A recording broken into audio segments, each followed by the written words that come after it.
Oh, we're live on cue as well. We're doing. Shh, when we're live already, I don't like us talking. That's okay. The phone just, it's okay.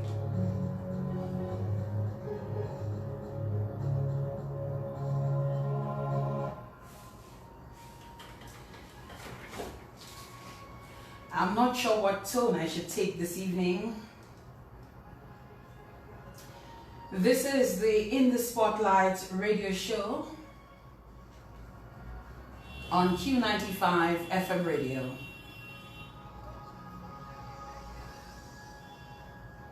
Wherever you are this evening, tuned into the program, it is a pleasure to have you. Thank you for tuning in, and thank you for joining us, and thank you for choosing us tonight. Last week on the In the Spotlight radio show, we had the former Prime Minister of Dominica. He was the interim Prime Minister at a very critical time in our history. And he was our guest last week. Oliver James Serafin was in the spotlight. A lot of feedback on that particular program, and it was our pleasure to have him. And this evening, while some activities taking place at the roundabout, Dominicans are protesting. They say for electoral reform. It got a bit chaotic about 45 minutes ago. I was skeptical as to whether I should leave my home and come here to do the program tonight, but I decided I should. And I was even more pleased when I got here and my guest was already there waiting. I will tell you that I saw some garbage being burnt in Roseau, and the police officers allowed me to pass to come here to do my program.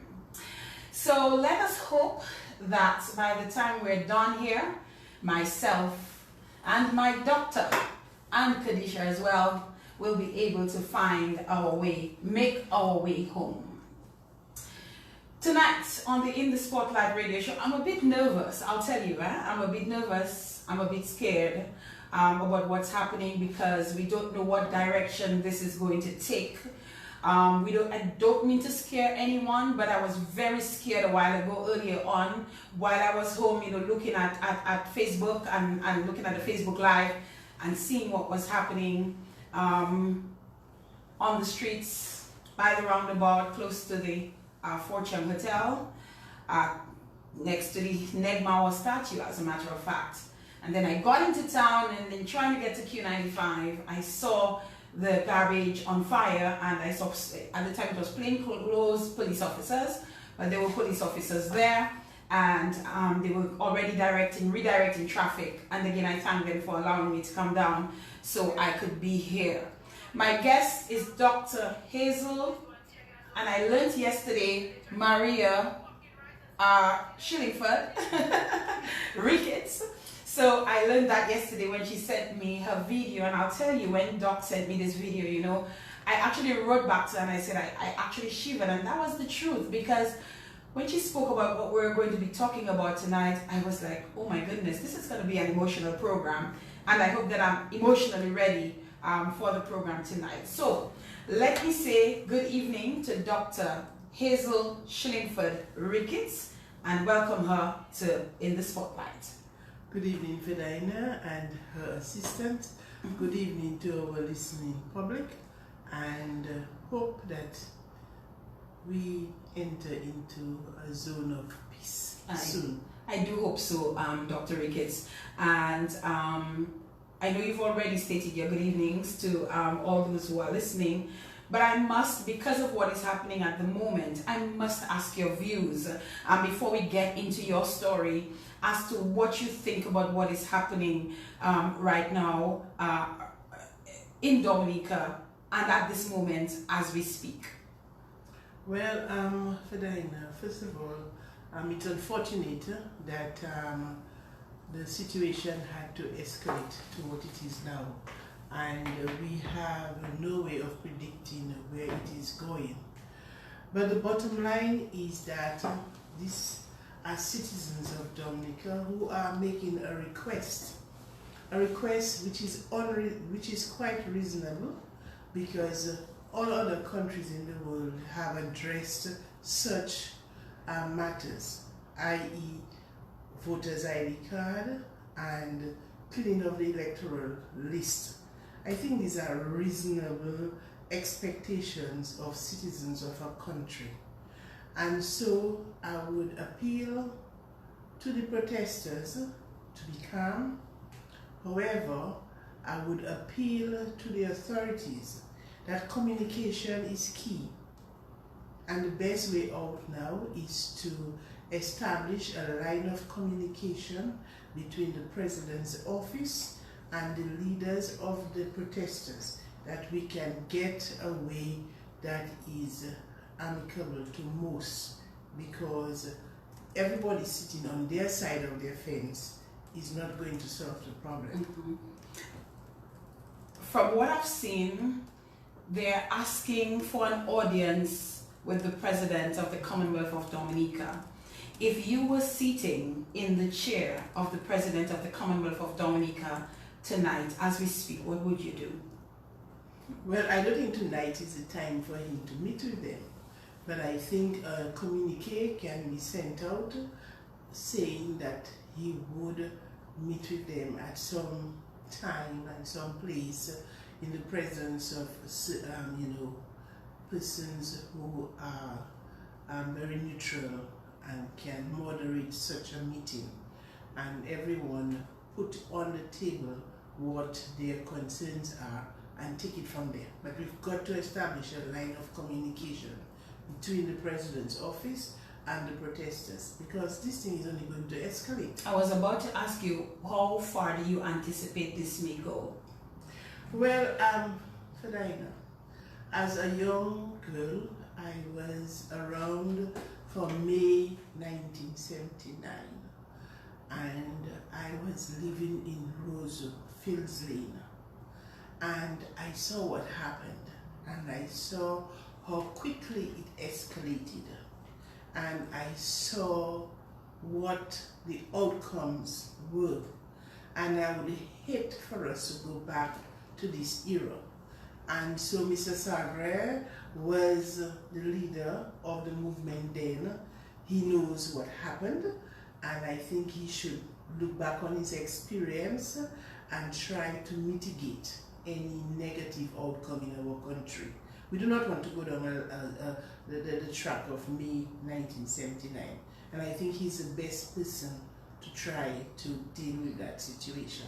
Well, I was merely a toddler around that time, but I've been told stories, more so the story of my father being stoned and all of that, and whenever I think of that, it saddens me quite a bit, and I certainly wouldn't want to see anything or in my lifetime. No, I mean, I was young when whatever happened before, but in my lifetime, at my age, I certainly wouldn't want to experience that. To me, something like that would be going back post Hurricane Maria.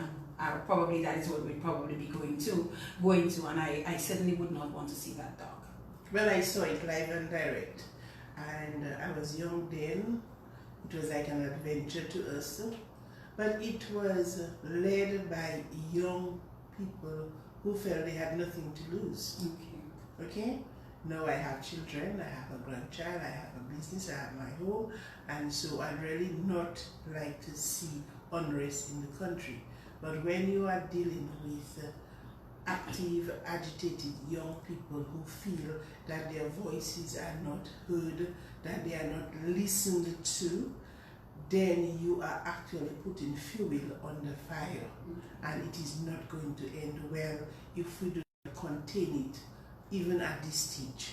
Okay, Dr. Ricketts, thank you for sharing with us on that. I mean, that was not the first thing we would have wanted to be talking about on our program this evening, but it just so happens that this is what is happening right now as we speak, and we certainly could not avoid it. We're going to take a quick break and we're going to come back to begin our conversation about Dr. Hazel Shillingford-Ricketts.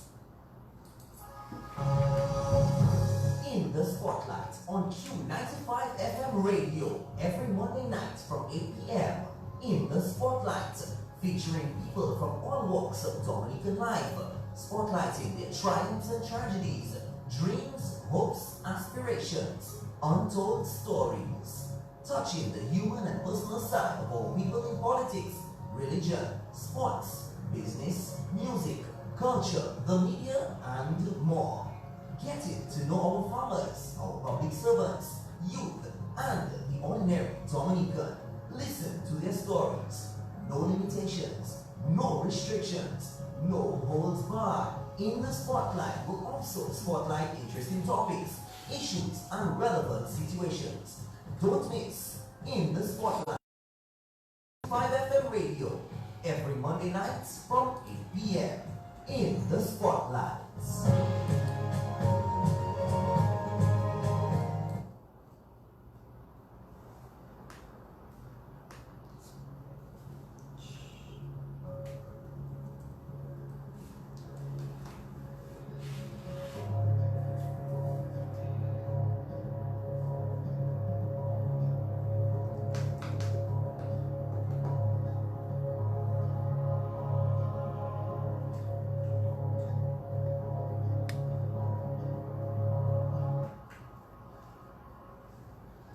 And we are back at 18 minutes past the hour of 8 o'clock. And this is the In the Spotlight radio show featuring my doctor and friend.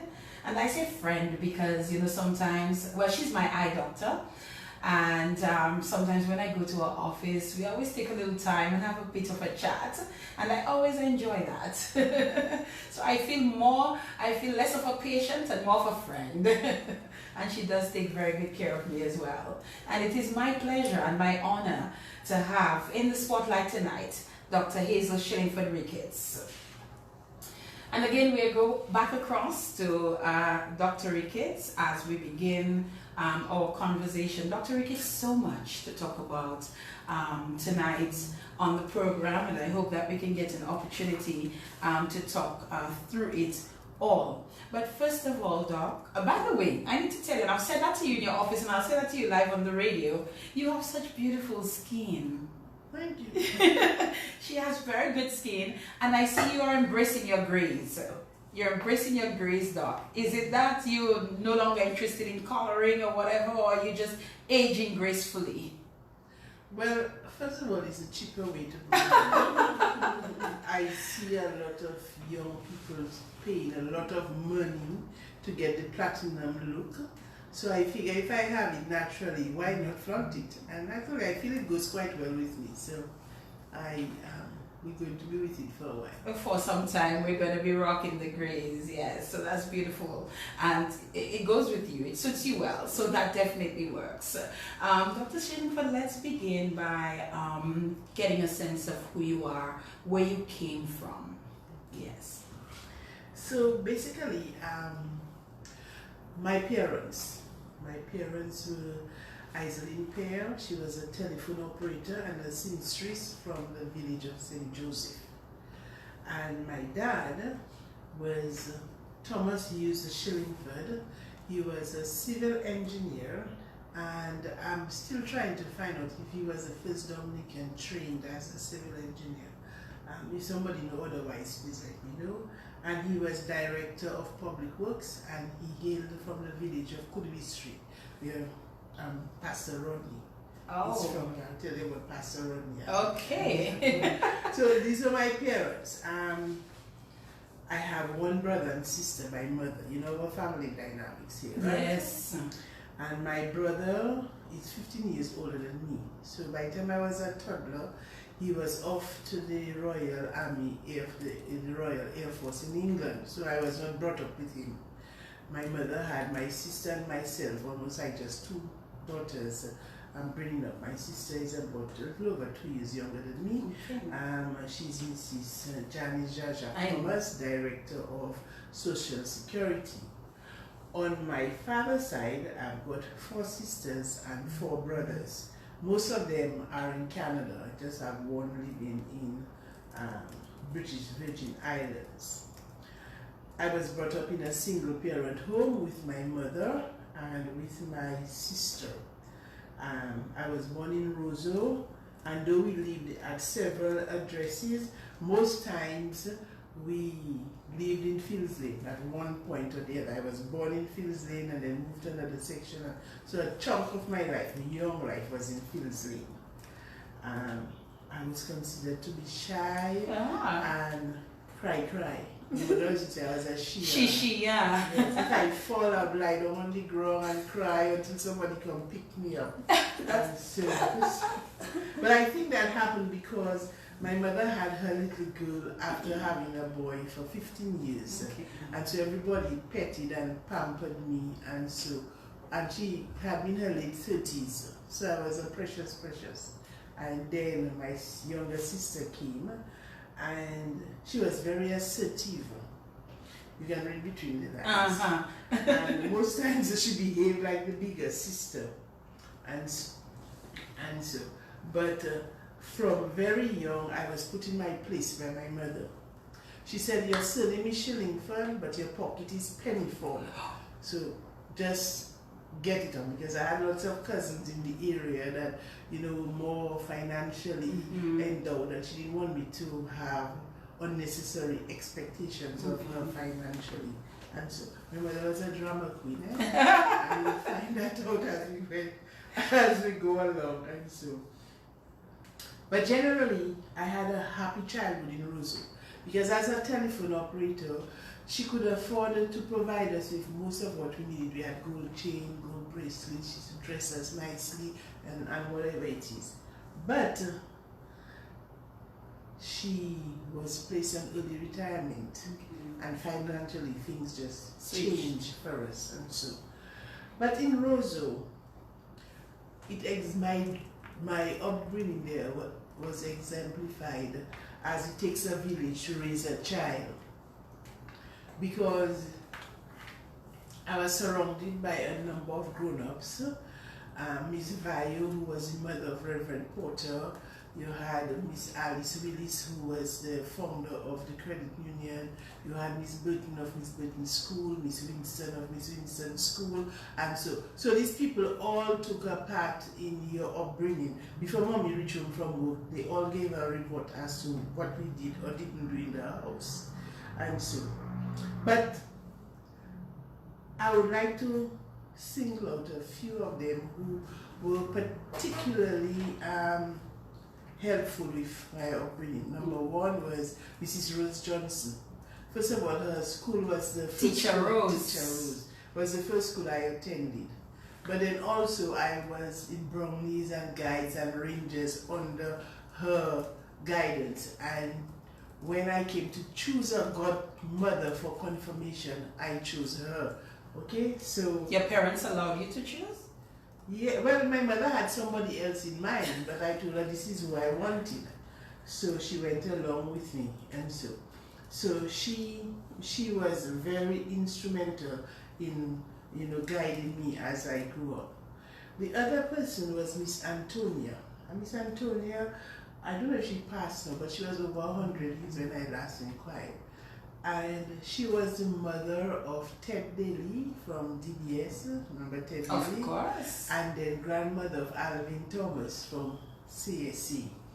But this lady was very quiet, but she was in her 70s already, but every Sunday she would take all of us in the neighborhood, her grandchildren, neighbors, and one Sunday she would take us to botanical gardens. So my mother would dress me up with my tennis shoes and socks, and we'd go playing in botanical gardens, and then after we'd go and get ice cream or popsicle or frozen joys and so. But it gave my mother a chance to rest on a Sunday afternoon and gave us an opportunity to have fun with our friends in a safe place in the gardens.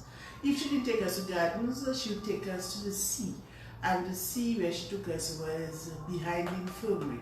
The infirmary was located by where the Dawasco treatment plant is there. And that's where I learned to swim. Now the sea was full of stones, and invariably somebody ended up with a prick from a shadow in the sea. But she didn't mind. She took us, you know, when the weather permitted, to swim there. And so I really appreciated that, because I didn't have a grandmother. I didn't really have grandparents. My grandmother, by father, by the time I got to know her, she was already senile, so she couldn't interact with me gainfully. And so my Antonia served as a grandmother. And then my uncle Sweet, my mother's brother in St. Joseph, his wife and children. Because every summer, Mommy would send us there to spend summer holidays with them. And they were Seventh-day Adventists, so we had to observe the rules of 7 days. Adventists Friday from 6 o'clock inside praying, and you cannot eat certain things and whatever it is. But I think it helped to influence my upbringing. And so looking back, I really appreciated their hosting us for the summertime. And so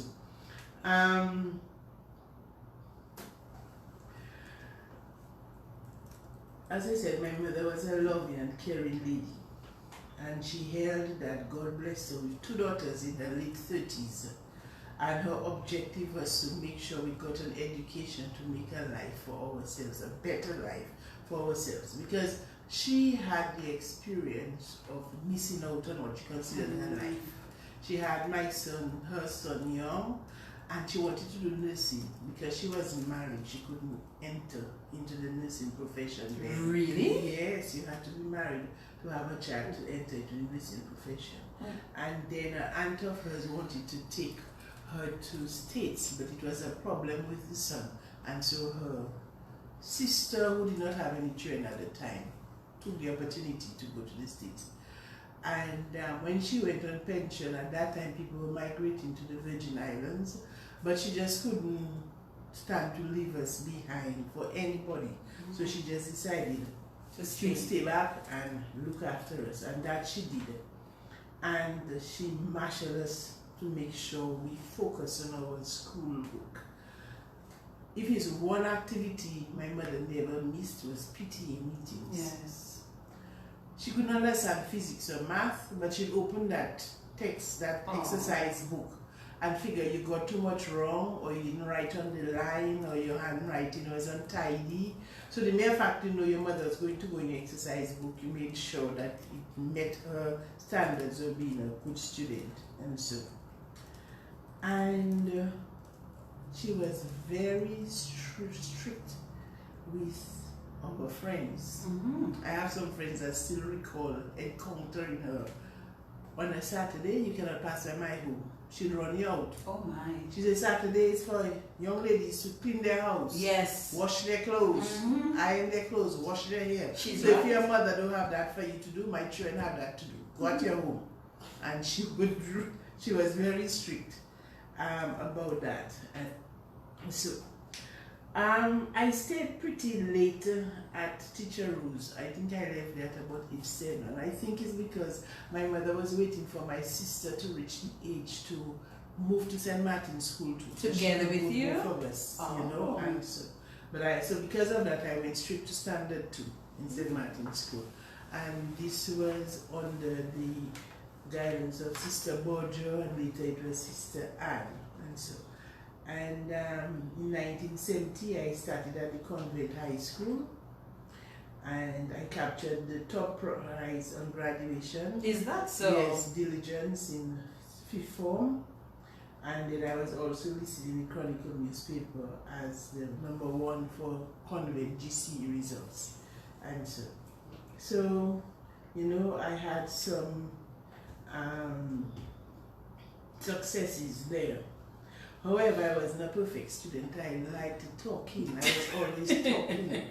And so they would put me out You really don't? Yes. Oh my goodness. And the teachers would tell the children I'm talking to, don't listen to Shillingford because when exams come, she getting the high marks and only not getting it. So don't listen to her. So, my worst subject was French. But somehow this French just couldn't stay in my head. I was a science student. Give me the most difficult math problem, physics problem, I'll figure it out. But you see where French was concerned, I just dissed it. Well, we had Sister Josie. We had two Sister Josie. We had a petite one and we had a tall, manly one. The tall one was our French teacher. And Dr. Bascom and myself, we were the top students in science, but we were the worst in French. And she told us in no uncertain terms, unless you pass the pre-Cambridge exams for French, you will not be allowed to write GCE O-level in French. And I said, my God, after all these years in convent doing French, I cannot get to do my French O-levels. So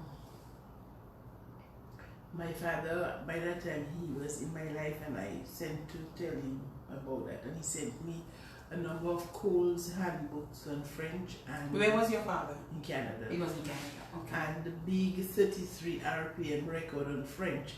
So every afternoon I'd put on the gram and say, je suis, je m'appelle. I remember those. and so I passed my pre-Cambridge. Awesome. And I was allowed to sit your French. I passed, that's about it, but I was okay with that because at least I passed it. And so I had a little delay though in second form because that is when things changed and we had to move to St. Joseph. And when you say a delay, what you mean? You had to double the form? Yes. Oh, who would have thought? Yes. Dr. Shillingford repeated the form? Yes, I repeated second form. And it's because we had to move to St. Joseph and I couldn't take the traveling on the trucks. And so I had to stay by my godmother, Teacher Rose. But having lost that oversight from my mother, I was not as diligent in my work. And the teachers felt I could do better. So to catch my attention, they had me repeat. But since then, after that, it was just none of that happening. Where was your sister by then? She was attending the Dominica Grammar School. And we used to have a rivalry between convent and grammar school. Yes. She was in the first cohort of girls that started at grammar school. I see. And so she was part of history. Yes. And so when we moved to St. Joseph, we lived with a family member called Madilo.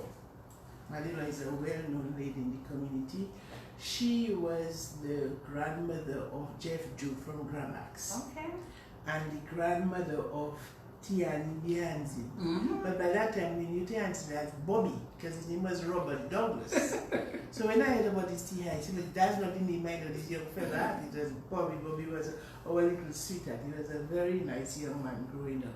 And his sister Debbie. So we stayed with them for a while and then until my mother could get a house to move to.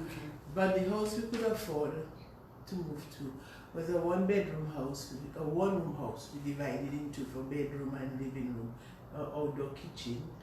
But there was no bathroom facilities, no electricity, so you had to be home before darkness, and so carry your water to bathe. And so there was a neighbor who would allow us to use his outdoor bathroom.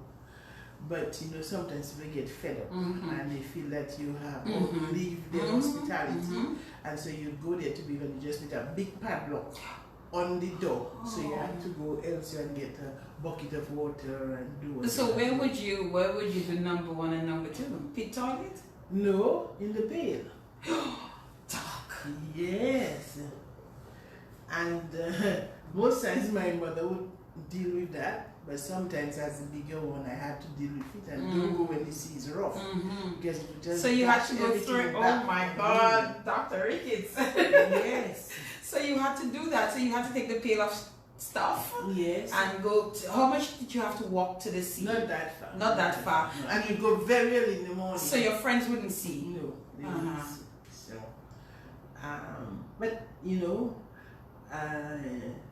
sometimes we suffered, not sometimes, many times I suffered embarrassing situations when mommy would send me to do credit. So Quady. you go in the Quady, you go in the store, the people would give you, but they would remind you she didn't pay her bill last month.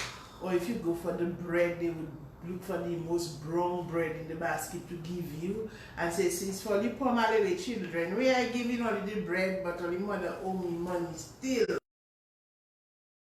You couldn't say anything, you just had to. And I, the older one, my sister wouldn't like to go. So I was the older one who would have to go and face that. And I know how that is. You know, when I lived in Bishop with my grandmother for about 2 years, there were times she would send me to the shop to get the credit, and you know, for me it was not the most comfortable thing to do at all. It was not.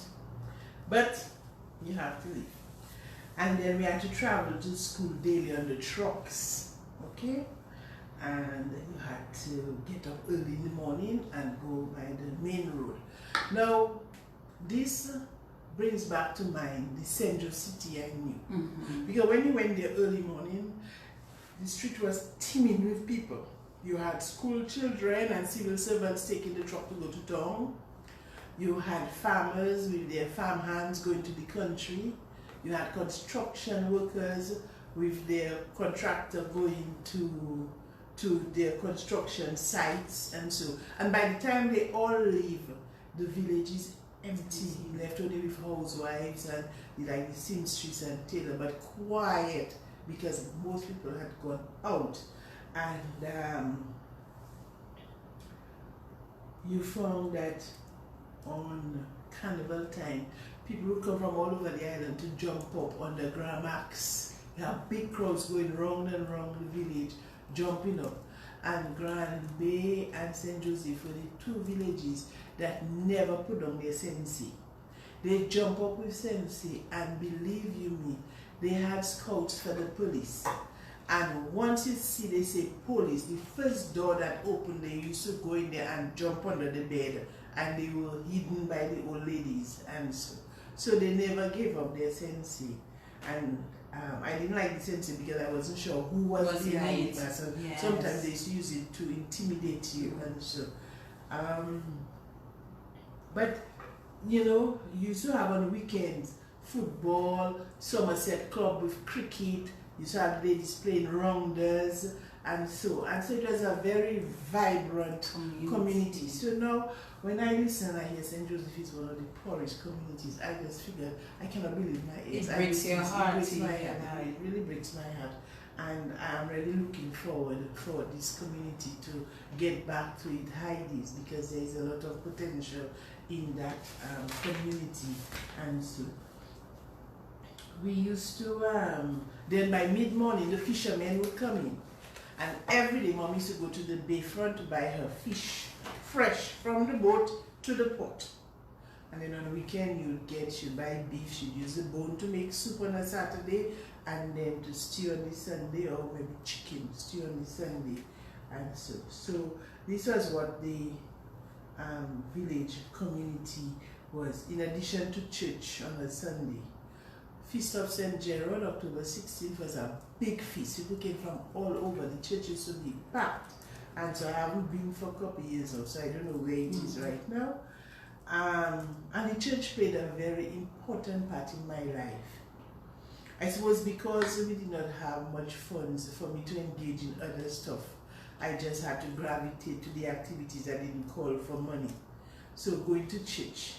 I was secretary treasurer of Legion of Mary under my mentor, Mrs. Vina Roy.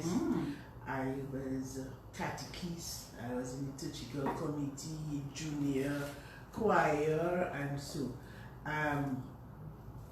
Claudette Ferrer and myself were good friends, and we used to accompany either Father Alexander or after Father Steckel to bells to make mass. They did not have female acolytes at the time, but if they had, I am almost you sure would have been one. Would have been, yes. Are you still very much involved in the church today as you were before? Not much, but I'll tell you why. Okay.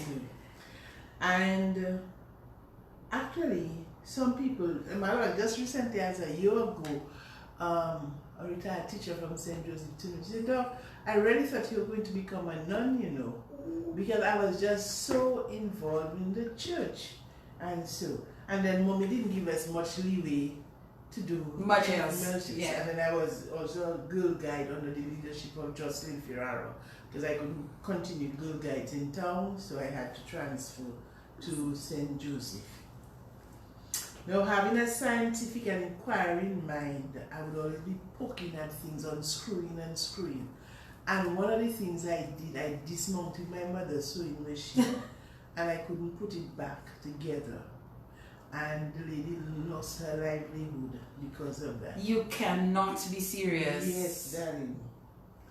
And, but I learned to sew. I used to sew. I used to take old clothes and put them together like Frankenstein and make outfits. And you couldn't tell me not to wear my outfit to church. You understand me? I was a very confident young lady. Even today? Yes. When I make my dress, don't tell me it's not looking nice, because it's me that make my thing. Okay? And my mother had an old piece of false hair, this long one that was knotted up. It just had a ponytail thing. And when you say I put that ponytail on my head and I start swinging my head in church. But Doc, please do not feel anywhere about this, but people might have said you were a little puppy show and Doc. No, I just felt I was being myself. Okay. Other than that, I would dissect insects and lizards. So my mother was afraid of lizards. So you see, the day she see me touch a lizard, when I come in the house, she want me to touch anything in her house. Don't touch anything, Lamoto, malpop. Yes, no, Doc. Before you even go back to this dissecting of the lizards, and so I want to go back to the machine. Yes. That you dismantled that couldn't mantle back. Is that a word even? Reassembly. Reassemble. And your mother, you said your mother, you messed with your mother's She language. was a seamstress. So what she did, she went to a friend called Madapo, Mrs. John Baptist. Her house was at the entrance of the village when you entered by Layu there. And Dapo used to sew, and she had more than one sewing machine. Okay. So mommy went there to help her to sew and sew. So this is how she continued her sewing. So the machine couldn't be fixed then? And the bad thing about it, I told my father about it. He sent a part. And I went and dismantled the part again, trying to figure out how to put it in. But Doc, you impossible. Alright, so back to the dissecting of the animals. Just want to know what is inside of them. I just had if I was sweeping the floor, every little piece of newspaper, you know, when you go to the shop, they use a newspaper to wrap your Yes. I would not throw it away until I read what was on it. And I was the person I was. I got somebody home, they have old magazines, I would ask them if I can have them, and I'll take them home to read and so. Because we didn't have a library for that. And that's why when I expressed my interest in studying medicine, my mother said, you better become a surgeon, because you get enough practice breaking down things and dissecting and so. Things were really rough with us, eh? Sometimes we'd have no meat in our meals. So you'd come home and mommy cook something, and she take those egg tomatoes and she make a gravy with it, and that was your meal for the day. Or she'd cook cocoa tea and she doesn't have milk and sugar. But she was playing psychology on us. She would tell us, you know, in that form, cocoa tea make you stronger and smarter. So she'd have you cock your nose and swallow it. But she just had to get away to get us to eat the food that wasn't palatable. Wow. And so, but that was it. And so, but all she was focused on was to just keep us together until we completed our education. Sometimes you'd come home and you'd say, but mommy, where's this jug you had in the fridge? She say, oh, that was your lunch yesterday.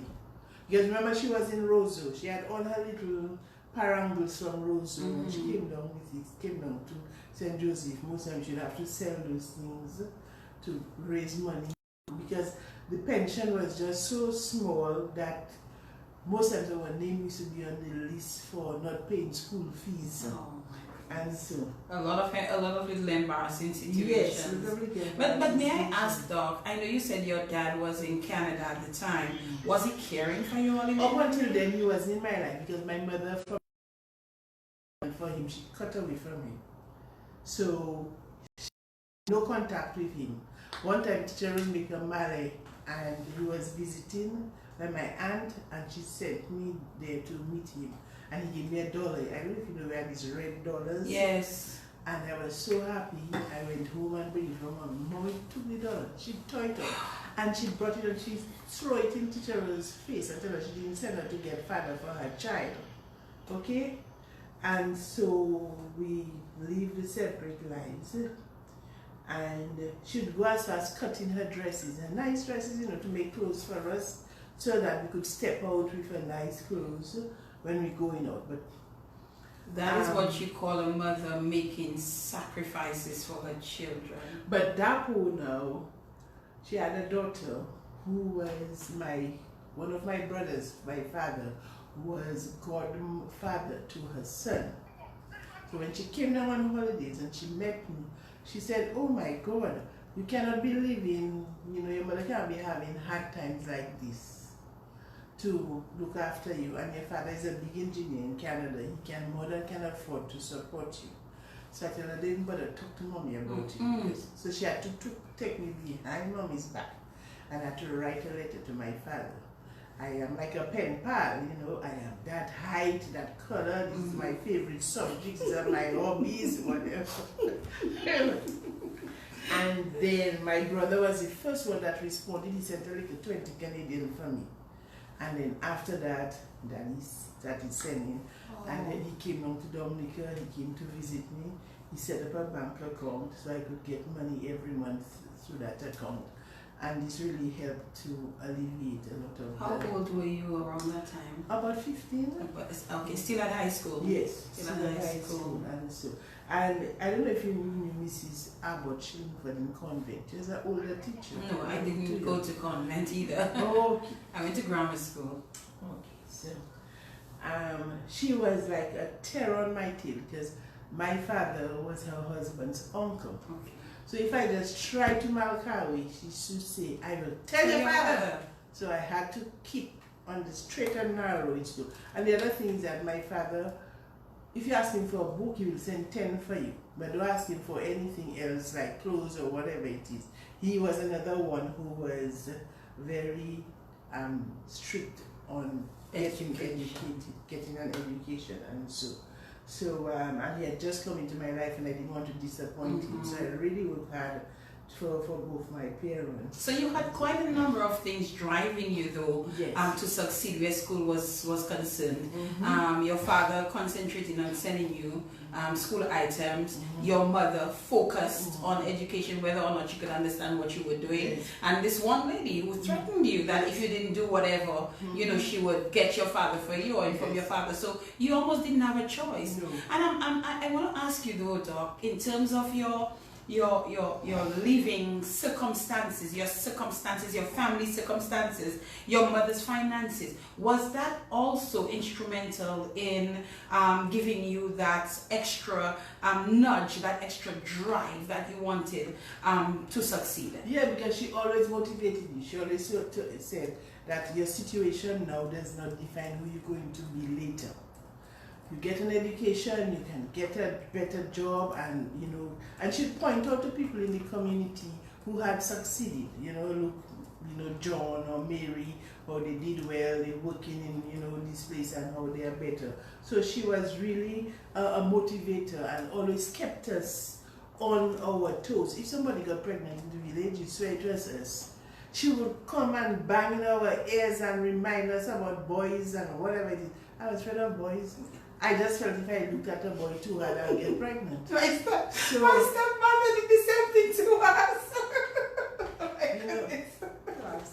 To the point there, one time I was running an errand for her and there was this young boy that wanted to get my attention. And I'd cross the road and he would cross the road and I'd go back and when I see it's true, you know, back home. And I say, Mommy, you know, I cannot to get because there's this young boy that is just, well, tell me oh Jesus. My mother picked up her cutlass and she took me by my hand, and when you know the little bridges and those by the cemetery, when she reached there within sight of the fella, she started scraping the cutlass on the road. And she said, who is the man now? Come out and stop my child. I don't think this guy ever spoke to me. After that. No, you know the fact that as me, she screamed. She screamed quite fast. Yes, one in short. She has a drama queen. She's hesitated at nothing to get your attention. Nothing at all. I remember another day when I was in sixth form, we used to live in Roseau, and we always that if you're out, do not make the 6 o'clock chimes from the Catholic Church reach the last one before you reach home. So sixth form, I decided my friends were going to jump up. By that time, I had a little boyfriend. So, so you escaped with that one, though? No, because she let us go to jump up at 3 o'clock and I had to come home at 6 o'clock. No, the boyfriend had. So I was in sixth form at the time, and so she. My parents didn't allow it in sixth form either. So we were waiting now for the cover of darkness to separate it from our little boyfriend's jump up time. So when I was leaving the house, she said, remember 6 o'clock? I said, Mom, you're in sixth form now, wait. You tell me 6 o'clock. She said, well, we'll see. I forgot, Mommy. About 6 o'clock, somewhere lower Fields Lane with my friends. I just felt something stick me in my back. When I look, she had a knife there. She said, just follow me home before I make a deba with you. No. I just had to quietly excuse myself and go home. Because she was not. How she knew where to find you? But she was it just happened, it was on the same Fields Lane, and she was looking out because she told me to go home 6 o'clock, so she was looking out. And she sighted me lower down, so she came. Your mother was nothing pop, like we would say local powers. But, another situation was when I was going to confirm. Having come from Roseau, and so I was chosen to do the second reading. Edward von Alexander Shaky had to do the first reading. Confirmation is Sunday. Thursday I had nothing about clothes, nothing at all. And my mother is panicking. What is she going to do? She didn't have money, dog? Oh. But I've had so much experience with her over the years in making do. And that she would come through. So I told her, well, we hadn't given up the key for the house in Roseau. So our mail still used to go there. And then in those days, when you get a registered slip, it was money. So I said, Mom, let me go check to see if we have a registered slip in Roseau. Faith, just. And I went and there was a registered slip from my brother in England. Oh. So I pick up the phone, I by teacher Rose, I call, I said, Mom, come up now. And because you have to go to the post office to change it. And we went to change it. She went by a store, she bought all her material, shoes, everything. Child, when I stepped out on Sunday, you wouldn't think it wasn't from Vogue magazine. I'm telling you. I got my dress. She went all out. She went all out. Veil and glove and... She made it all. She made it all. Made it all. Made it all. And you confirmed. And I confirmed. And so, this is the kind of things that, I grew up knowing that she was there. She would meet, whatever needs of yours, no matter how humble her situation was, and so. And I trusted her. And so. And she was your rock. She was my rock. Yes. Believe you me. And I was so spoiled. I was a big girl and I was still sleeping with my head on her chest. If I don't get to put my head on her chest, as if I cannot sleep. And so, then most of us had one bed. But we moved eventually from that place to a place where we were more comfortable and so. And the summertime after I graduated, the nuns had actually invited me to come to spend some time in the convent to decide whether I wanted to become a nun. But that same summer, guides were going to Martinique for camping. And that was the first time I was going to travel in my life. By that time, as I said, my father was in my life, so he sent money for me to pay my passage. Well, where my choice went. I went to Martinique and so. And when I came back, he had sent a box of clothes for me. By then he started sending clothes and so. I had a cousin, Merle, he used to take her to go and shop for me and send clothes down and so. And I continued in church, but not to the same intensity like before. And by that time, for sixth form, we moved back to Roseau because sometimes we had afternoon classes and it would be difficult for buses and so. So we moved back to Roseau, same Fields Lane area.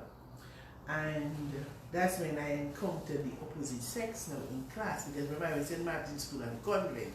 So in sixth form now, I had the fellas to deal with. Because now I'm doing physics and chemistry and zoology and AO math. And they wanted you to believe your girl cannot. Zoology? Yes, zoology. In Dominica? Yes, at that time. Because the teacher they had was the zoology. Was it Cliff? What was it back then? Just sixth form college or Cliff? Yes, and the where UE Center is now. That's where sixth form, it's called Sifocall used to be. Yes. Okay. No. Zoology, AO, maths, etc., etc. And so the guys, tell me about the guys, encountering the guys, what that was like. Well, the main thing was that, like, they always made you believe as if you couldn't do as well as them. And then I was not going to have it. So I would answer them and don't hesitate to put them in their place when they're wrong or whatever it is. So we had quite a challenge. And then around the same time, there were several things happening externally. You had the Black Power movement when I was in convent, you had the feminist movement, you had the movement for independence in Dominica, and then you had the trade union movements, the right 70s. Yes, in the 70s and so. And so this was, formulated. Dr. Bernard Wiltshire was our tutor. He was in charge of the place, and he used to teach us GP, general paper. So we had lots of political conversations. I'm not surprised based on the way he speaks. And the one thing I remember, he said, I have no patience for fools. If I haven't remembered anything from Bernard Wiltshire, this is what I remember. I have no patience for fools.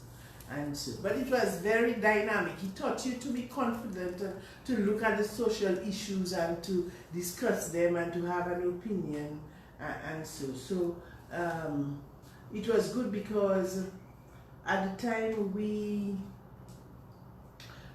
had independence celebration. Here, Patrick and I was spending money on fireworks, and our labs had no chemicals. So we threatened to protest and embarrass them at the independence celebration. Well, they fired back and said they would put all of us under house arrest. But needless to say, they released the money to buy the chemicals, so we didn't have to continue with our protest. And from then I came to myself and the fact that I was responsible for my being as a citizen. And that's why when the May 29th protest came, I was in the middle of it. I was under the ministry, standing right next to one of the superintendent of police, and darling, a canister of tear gas fell right in our foot there. I said, Papa God, if they can tear gas police, business bad. And I started running down Hillsborough Street, out of Roseau, because by then bullets started going on. Well, I hope you don't have to do any running down tonight. No. And when I reached, it started raining. God have a way of intervening, And it was a bright day in the morning, and all of a sudden the shower just came down and scattered people. And when I reached by the Seventh-day Adventists across the bridge, I had to seek shelter under a house. I think it's in McDowell's house next to the Seventh-day Adventist. When I looked to my side, who their shelter in but Rosie Douglas. I said, Mr. Douglas, you have no friends in Cuba to come and help us? Him already with his big dimples. He just flashed a smile, and that was it. And so after that was the 47-day strike. Now I am preparing for A-levels. We have no classes, but I want to be in the action. So I will take my textbooks, physics, chemistry, whatever I want to study, and I'll go down to Barry Show. he'd have a boring speaker, I would read my book. Mm-hmm. If it had an interesting speaker like Mr. Sabre, I would be rapt attention. Mr. Sabre was like our little hero. He could have done nothing wrong for us young people at that time. When this man spoke, everybody could hear a pin drop. Okay?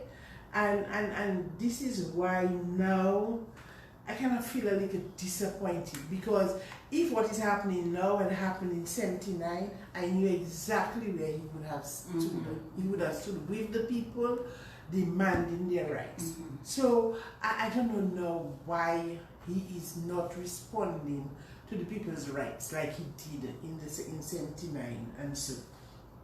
But hopefully common sense will prevail and we will sort out this issue. I was also in Dominica for the coup against Miss Charles. I was on holidays. Philina, and I went to a fete in Goodwill, and someone caught me, and I left the fete. And Holidays from where? Jamaica. By then I had gone to Jamaica to study. Okay, so we're gonna get into that soon. Yes. And I left and came back to my friend where I was sleeping in night. And started wrong, and panicking because my sister and my friends are still out. Calling the police station, no answer. Mm-hmm. I said, but what country is that? Somebody outside firing shots and you cannot get the police station. Not realizing the police themselves were under fire. Yes. It was still about 5 o'clock when people started moving, and so that I went out and I realized that it was a coup that was going on at the time. When I went back to sixth form, let's go back to sixth form. I got my A-levels. Yes. And then I got my first job was as a cashier at Bank Process under the leadership of Mrs. English. Where was it located? The same? No, it was located next to Jolly's, where the OAS office is. That little building there. Yes, that's where the bank was first located. Okay. Yes. And I only know it had one location. No. It was next to Jolly's there, downstairs of the Pringles house. And guess what? My first job was as a secretary to the manager. You can imagine I come out and do physics and chemistry. Mm-hmm. Like giving me a typewriter. With all your grades, all your big grades. And then to do faxing and whatever it is. But I'm always somebody that is game for new experiences. So my English was, she's my first cousin, and she just put me under her arm and made sure I did what I have to do. Mm-hmm. And then after that, she put me as a cashier. But I was very happy for that experience because it gave me an insight into financial affairs. So I knew about checking account and fixed deposits. And so when by the time my kid got married, I could discuss with my husband options for us, for our finances and so. So it was good. And then my father had sent me a typewriter because convent had said if you had passed O-levels in English O-level in 4th form, in 5th form you'd have to do typing. But I never went on to do the typing. Okay. But I had the typewriter at home. And so it was while I was working there, Hurricane David struck. Now remember from 10 o'clock. So you experienced the coup. Yes. You experienced Black Power movement. Yes. You experienced that you experienced, and now you're experiencing Hurricane David. So from 10 o'clock the night we lost radio contact. So by that time we knew that the hurricane was going to Barbados. So the next morning I got up early to go to work. Living in Fields Lane, I walk across to the bank. The bank is closed. Now I know Mrs. English is a stickler for time. So I'm wondering what is going on, why the bank is not open. But she lived in the house behind Garraway's Hotel. Then that's where she lived. So I walked across there to find out, well, why is the bank not open? She said, Hazel, what are you doing out? What are you get home? Well, hurricane is coming. By that time, wind on the bayfront was taking my umbrella and swinging it inside out. So you dressed going to work and you have no clue? No clue that hurricane was heading to Dominica. So I went back home to meet my mother because by then my sister had gone on the night before to accompany an older friend of my mother to St. Joseph. She was just discharged from the hospital and my sister accompanied her to St. Joseph to carry her things. So it was just mommy and myself in the house. and I'm waiting for the rain to stop for me to get one of those young guys who come and nail the windows on the outside. Rain never stopped. Now the older people are accustomed with their hurricane story. So from early morning, cook her food, her little fig and her codfish and you know the kind of foods there. So when I went to steal a piece of fig. Child, before I could put the fig in my mouth, the chair I was sitting in the living room. I had just vacated. The window to the north just crashed into that chair. If I was sitting there, it would have hit me straight in my head and killed me. Wow. Okay? By that time I started screaming. My mother came in and we trying to knock to go into Teacher Rose's house. But she's hearing the knocking figure. It's a hurricane that knocked in the house. But her daughter was there pregnant and had 2 younger children and so she had gotten a cut. And then she opened the window to ask us to come across to help them, and that's when she realized that we were trying to come over to her place and so. But I won't spend a lot of time on the hurricane, but what I can say definitely, the relief to the communities after Hurricane David was much better organized than after Maria. You had no problem. Relief center, you got what you had to get, you go home, and every so often you know when you had to go and you go get it. You didn't have to wait for people, you didn't have to beg people to plane and whatever. I never used it, but I remember hearing about it. And so, but he also last week actually spoke about Hurricane David and how well structured and well organized everything was. He did speak about I can endorse that. I can endorse that and so. And we hadn't got refrigeration, so whatever chicken you get, you had to barbecue it, you had to salt it, you had to do. And I think that's where a group of fellas like Stepfoot and them got into the idea of barbecuing. And after that, they just made a business out of it. And so my 21st birthday was in the middle of that. And fluted alcohol and chicken. So you just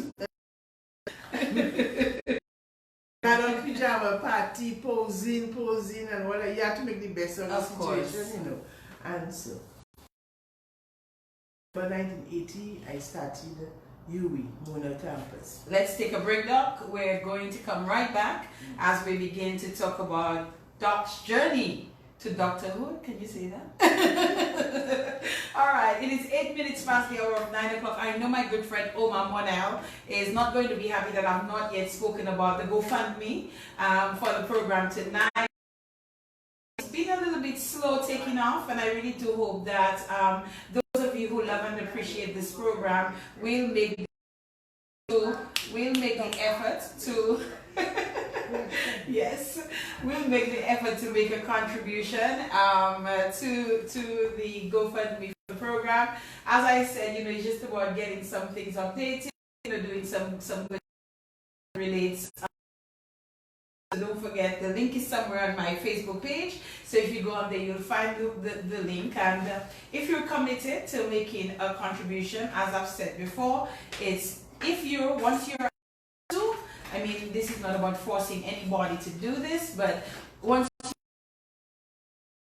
could be $10, it could be $20, whatever the case is. If you can make a contribution to the GoFundMe for the program, please feel free to do that.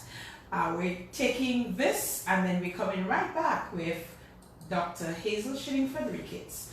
I think, as usual, post this program, there's going to be a program called Eye on Election. This program has been on Q95 from 10 o'clock. So from 10 o'clock thereabout, once I'm completed within the spotlight, we should have Eye on Election. And I'm almost sure that they'll be talking about the protest action earlier on this evening. I'm not sure at what status, at what point it is right now, because of course we're here on the program with Dr. Ricketts, but I would hope that nothing else has escalated as far as it did earlier on. So keep it locked. We're coming right back after this couple seconds break. One with interesting personalities, educational and informative topics and issues, intriguing and entertaining, a must listen to. In the Spotlight, Monday nights from 8 p.m. on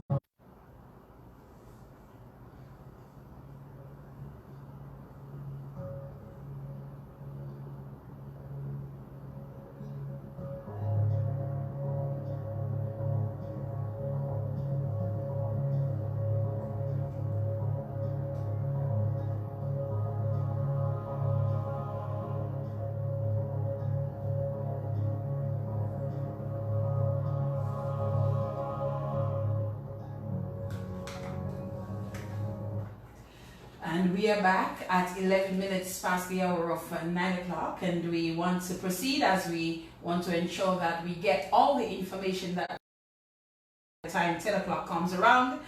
And so when Mr. Gregoire and the crew get here, they can get off with the program Eye on Election. We're back in studios with Dr. Hazel Shillingford-Ricketts on the In the Spotlight radio show. I know some persons may be otherwise diverted this evening, but that's okay. The Facebook Live will be there for you to listen to view, and I may podcast for those persons who probably would want to listen. But thank you to those of you who are on the live with us, and thank you to those of you who are listening via the airwaves of Q95 FM radio. We thank you for your time this evening. Those of you who have my number and you have an update on what's happening on the outside, please feel free to send me a WhatsApp message just to let me know what exactly is going on. We want to ensure that when we're done here that we can get home safely. We go in different directions. One goes south, one goes north. Well, not too far north, but in the northerly direction, and one goes in the southerly direction. Everything. Dr. Ricketts, before the break, we were getting to your education. You were heading to UWI. Yes. Why UWI and how UWI? Well, at the time, we were sort of influenced to attend UWI. Okay. The Cuban program was established. You know, Miss Charles did not really support Cuban training at the time. And we got funding from Ross, because Ross had offered to train Dominicans there. But because they just started and Miss just wasn't sure about the quality of the education, she refused to send us there. But she asked them to give her the money, and she sent us to UWI. So there were 5 of us who went to UWI under that program. The first year was Dr. McIntyre and myself. The second year was Dr. Which Dr. McIntyre? Rhonda McIntyre, Okay. the pediatrician. The second year was Dr. Pascal and Dr. Ronald Volney. Okay. And then the third year was Dr. Bascom, Cheryl Bascom. So the 5 of us. And then all 5 came back, and then we went to specialize. Okay. I did ophthalmology, Ronald did pediatrics, I did ENT, Ronald did anesthesia, and Cheryl did general internal medicine and gastroenterology, and we came back to work. And that was the strength of the UWI program. We were influenced to come back to give service, and you were bonded, so you had to come back to work. Okay. So before I went to study, a cousin of mine fell sick, and she had a little girl. She was going to Barbados for treatment and didn't know what to do with the child, so I took the child in. So I had this little adopted child, Lucy, with me, and everybody knew it was my responsibility. When I went to study, my mother looked after her and my sister. And when I came back, she came back to be with us.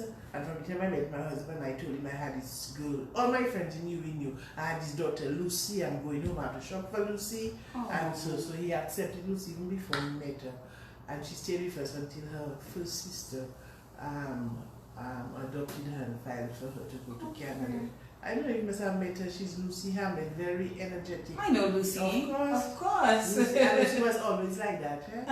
My thing with Lucy was to keep her quiet. She was, if you're on a dance floor, she in the middle, from very small, and I used to sew for her. Didn't she go to grammar school too? No, she went to convent. Convent? Okay. But I do know Lucy Hammond. So anyway, September 1980, I started medical school at UWI Mona campus. When I was living, my mother stripped me of all jewelry. She had me cut my hair to a low afro, jeans and t-shirts and so, because she had heard of the violence in Jamaica, and she was going to give anybody any reason to look at me, to hold me up for anything except a simple watch. Okay? So, but it wasn't as bad as she had for India, because I also had an option to go to India to do medicine. She said, no way, everybody that go to India, come back, don't teach like they puff opium in their face. Your mother was a trick. She was a trick, believe you me. And then I had to come home. Yes. So she rather take the chances with UWI. And then at UWI I met my husband. He was Shillingford-Ricketts, and they divided the class. There was 105 of us in the class, and they divided us alphabetically. So R and S got together, and so he was a very quiet young man.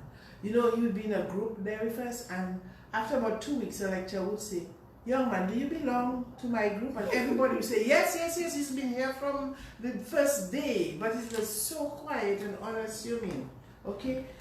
And then, you know, anatomy labs, we used to have white coats, and you know, you're dealing with these cadavers, so when you finish, you just put the thing in a plastic bag to throw into the washing machine when you go back to your home. No, not this young man.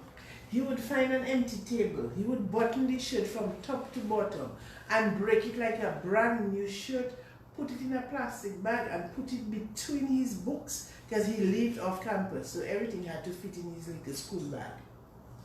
And I observed that 1 day, 2 days, and this thing is trying me. And it is trying me. And it's I couldn't take it again.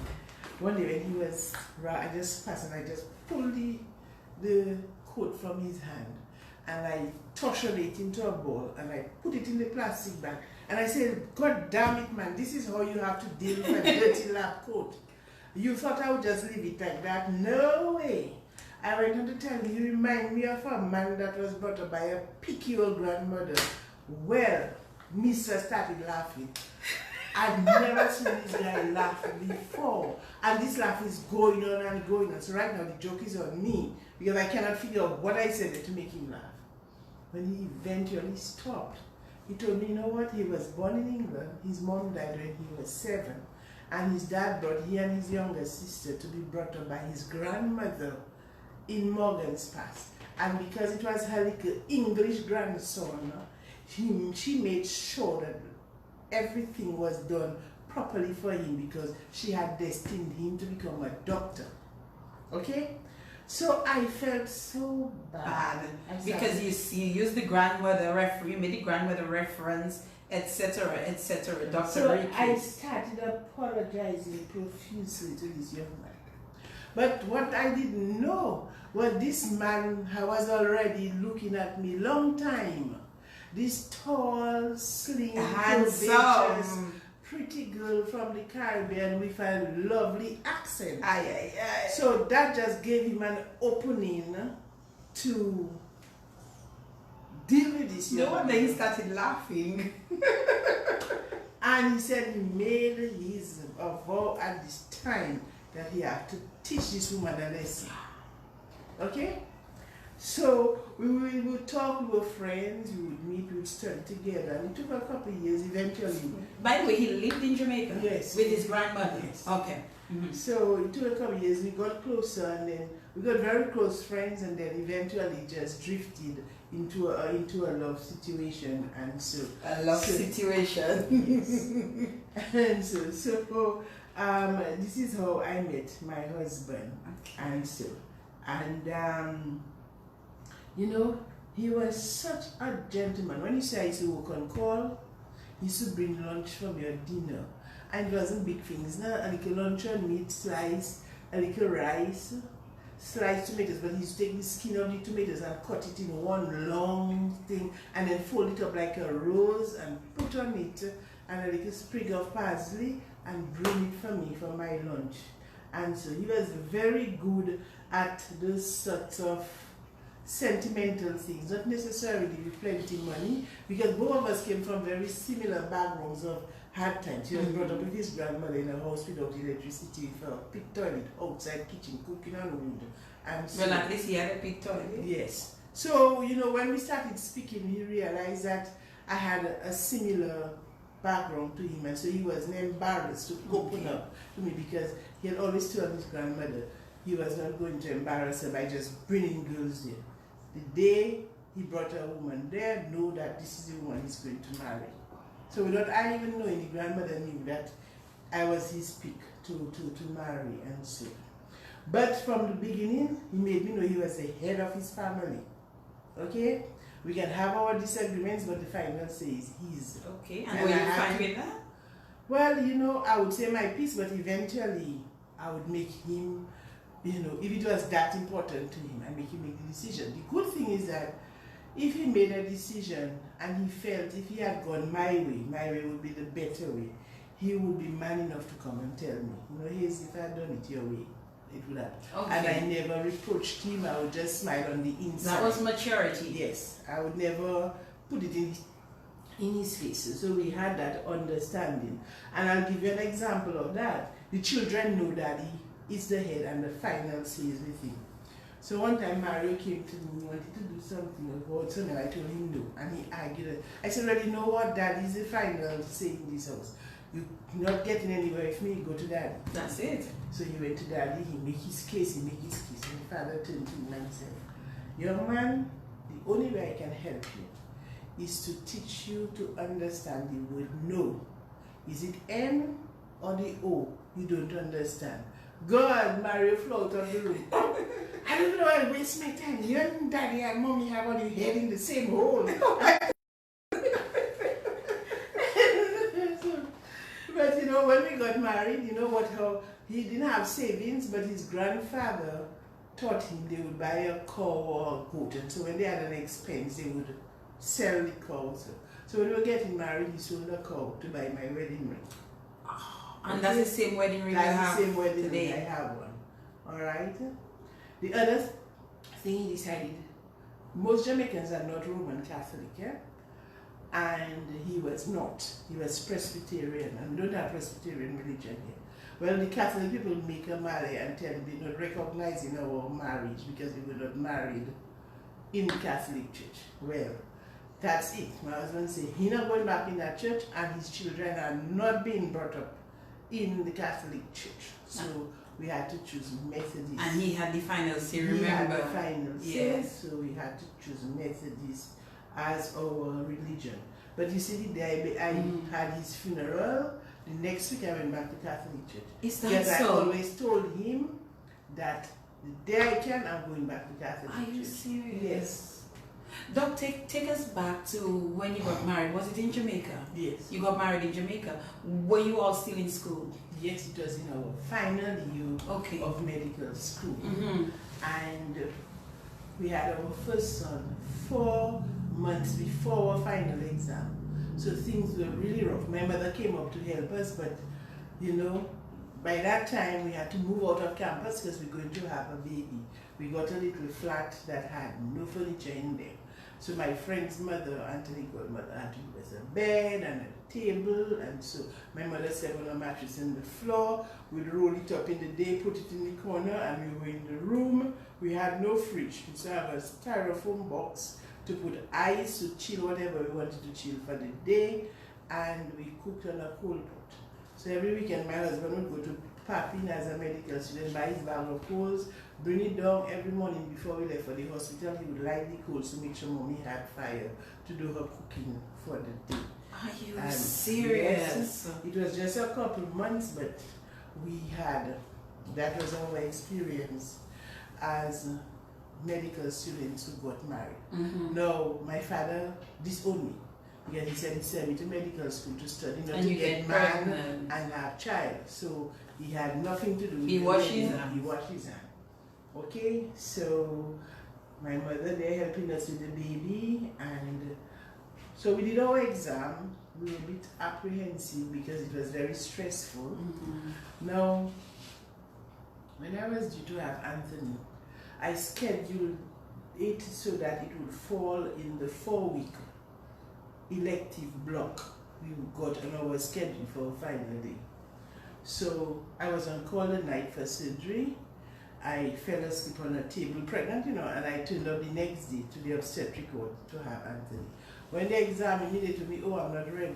Go home and have sex for the sperm of my husband to ripen my cervix. Is that a thing? Yes. And the 2 weeks, after 2 weeks, come back. I tell them no, because I only have 4 weeks to have this child, and this child is going to be born this weekend. So you all will have to induce me. So they had to induce me that day. When it comes 6 o'clock, if you don't have baby by 6 o'clock, they stop the induction to start the next day. I tell them no, my husband is a finally medical student. He can continue monitoring the induction. So he did so, and Anthony was born late, maybe about midnight. So you had your child that weekend? I had my child, so I had 4 weeks to be with the baby at home. Okay. Yes. When we had our exam, and because we were not sure of things, my husband decided he's not going for the results. So I said, well, it's me that study, I go in. Okay, so I left and I went. And when I look at the list, both of us passed everything. So I went home and I stood up at the front gate and I shouted, and here comes Dr. Shillingford-Ricketts. Let me tell you something. I did not realize that my mother was under so much stress because she had put everything in our life to have her daughter become a doctor, and having this baby could derail things for her. Okay, she came to support us, but she was still quite, uncertain inside. Let me tell you something. I know she's a drama queen. The lady came outside. She fell on the floor. She rolled. She chinned. She screamed. The neighbors not knowing she was having a seizure. They came with their smelling salt and okay, now your mother was truly a drama queen. What? She was just so relieved that we had passed, that, and I didn't, until then, I didn't realize she was under all that stress and so, but she was there for us and so, and then once we passed, we moved to a furnished apartment to do our internship because at the university hospital,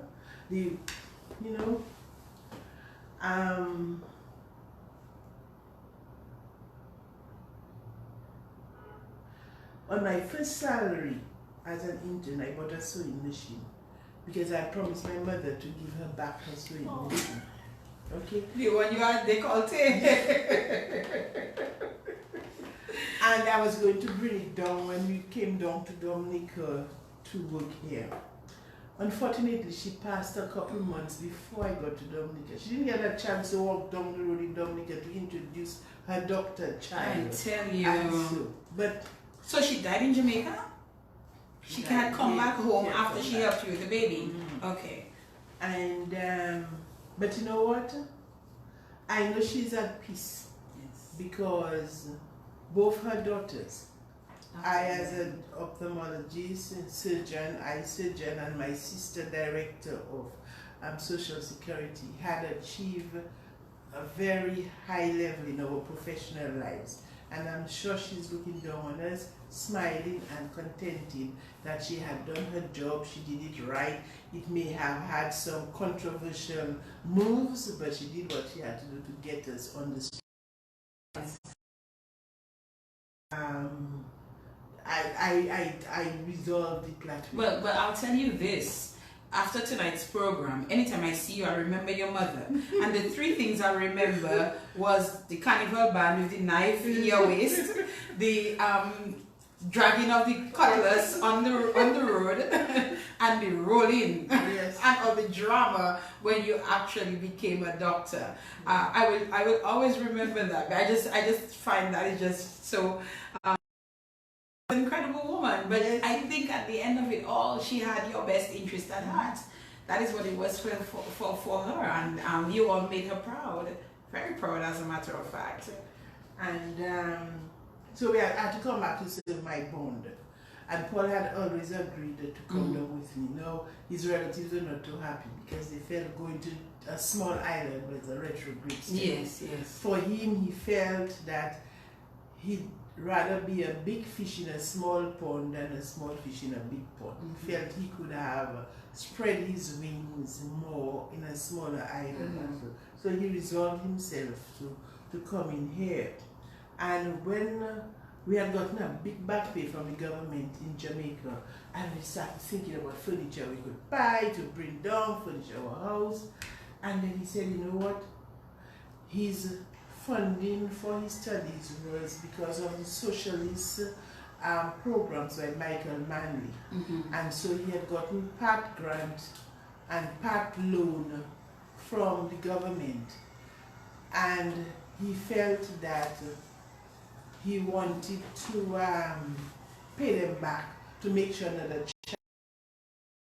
Okay. So we took all our little savings and we paid off his room, so that we know when we came down to Dominica we didn't have to. You didn't leave anything behind, yes. And so he got a job in Portsmouth Hospital, and I came down pregnant with my second child. Hey, Doc, you was on number 2 by then? Boy. And so when I finished having the baby, I was stationed in Marigot, and you know, we were living in Portsmouth, and the people used to pass on our step for a shortcut to go to the main road. And they would look in the house and they'd say, "There are 2 big doctors and they didn't have a TV in their house." My husband couldn't believe that. Somebody Hazel, "Oh, your people fast." Yes, they When they fast, and they would tell us so. It's not only they look, you know, they would say 2 big doctors don't have a TV. When he used to walk to the hospital, the firemen used to call out, "But Doc, when you get in the ride, no man, it's time for Doc to get the ride." Well, Doc, they had a point. 2 big doctors. So we decided to go for a loan at Credit Union. And then they told me I had to be a member. And I had to be a member for some time before I qualified. Then it dawned on me, when I was my teacher Rose, she had made me open a Credit Union book. Because every Saturday I used to work in the shop by the big clock by the market, Ivan Shillingford shop by the market, selling gill of oil, 2 ounces tobacco, and what An ounce of cheese. Right. And I used to put, first thing I buy a can of Sissimel, and then the What rest. is Sissimel? I just loved it. What is it? It's a kind of chocolate drink at the time. Oh. And then I would put the rest in the Credit Union book in case, you know, for... So you'd buy a Sissimel? And then The rest went to your savings. Okay. So I found the book, and I had maybe just about $1 in the book, and I brought it to Credit Union, and I qualified to get my loan.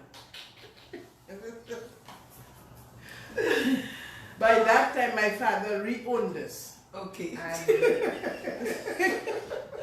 And he gave us $2,000 towards the car and told us hold it as our belated wedding gift. All right. Because I mean, you couldn't do love Dr. Ricketts. You couldn't do love Dr. Ricketts. And then in Marigot, I worked under the supervision of Dr. Nasir, who was very passionate about primary health care. And that year, Marigot Health District won the District of the Year. I marshaled my staff to do everything perfectly, or statistics on immunization and this and that. I'm not surprised. You know, and so. And then after I completed my internship in Marigot, I was transferred to work in the hospital, in the Department of Surgery, with Dr. Paul. Now you know Dr. Paul. I turned up the morning to wardroom and I introduced myself. Dr. Paul just looked at me from foot to head, and he turned back talking to the nurse. I said, "Really?" Oh my goodness. Okay, but in Jamaica, we know surgeons to be very miserable, obstinate people, so I didn't take that personally. I just know I know my work, and I was going to impress him with my work. Yes. At that time, I was the only junior doctor covering all 4 Dublin and Winston ward for surgery and so. And after a while, our relationship got so well that he would tell them when Shillingford called him, is because the patient is either on her way to theatre or on the table.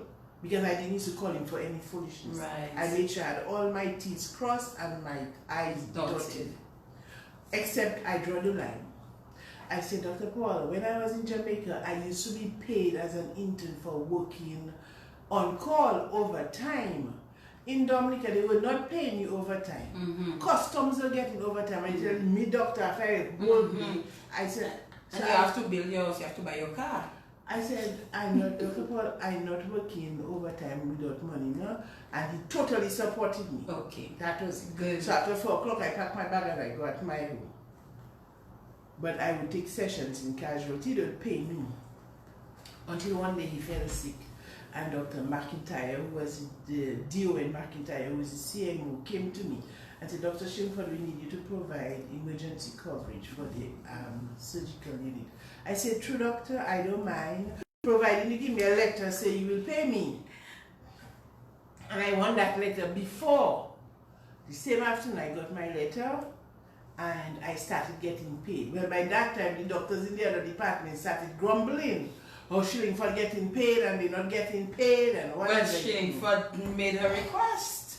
So then the Medical Association had to convene the meeting with the Ministry of Health and negotiate for the doctors, and that is how doctors started getting. So that's what you call on-call pay. But yes. It's a good thing. Of course. And so that's how we started getting on-call pay for doctors in the hospital. Okay? But then I got pregnant a third time.